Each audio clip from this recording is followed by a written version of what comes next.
Hey, my name is Daniel. Tonight was my first night at Box-O-Sox. I thought it was awesome. I'll definitely be coming back.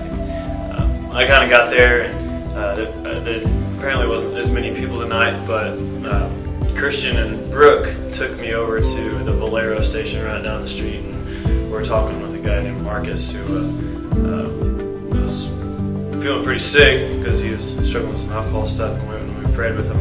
And a guy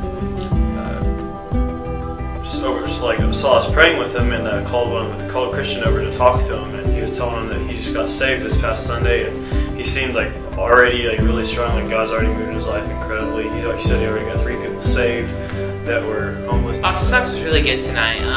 We did sort of like a mini music night. We had I brought some of my instruments, and so we kind of just set up and just jammed there.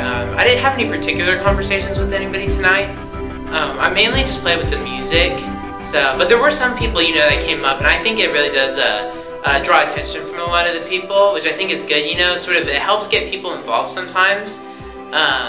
Even the other week we had you always have people come up who want to play on the guitar, and it's just sort of a way to the musical aspect of things with the homeless, and it also I think it sort of gives more of a an entertainment, but not entertainment in the sense of just nothing not something that doesn't apply to them directly, but something about the culture that gives us something to relate to them. Today we went to the city today for Box-O-Sox, and this is probably the hottest day that we've ever been out there. And gosh, we went through almost 2 cases of water today that I had with somebody. It was a man named Troy.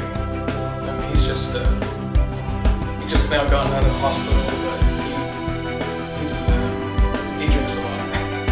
Let's put it simply. And I asked if he needed prayer, and he needed prayer. And then after the prayer, he began opening up about his life, that this alcohol is killing him. And it was just a hard story to hear because he just gotten out of the hospital. He has no place to stay in, and he's just stuck in drinking. So my prayers go out. Box-O-Sox tonight was really awesome. To start with, before I got to Box-O-Sox, I wanted to pray for this couple that I've been ministering to the last 2 weeks. I've actually been praying for them for 2 weeks, and so I know their names very well. It's Tanya and Chuck, and I've been praying for them for 2 weeks. And so right before Box-O-Sox started, I wanted to pray for them again, figuring that they would be out there tonight to minister to. And I couldn't, for the life of me, I could not think of Chuck's name. All that would come to my mind was Patrick. And I kept thinking, no, it's not Patrick, it's not Patrick, it's not Patrick. Finally, I just went ahead and started praying for Patrick because I knew the Lord would sort it out. He knows the guy's name. So anyway, got to Box-O-Sox, and Tanya and Chuck did not show up tonight.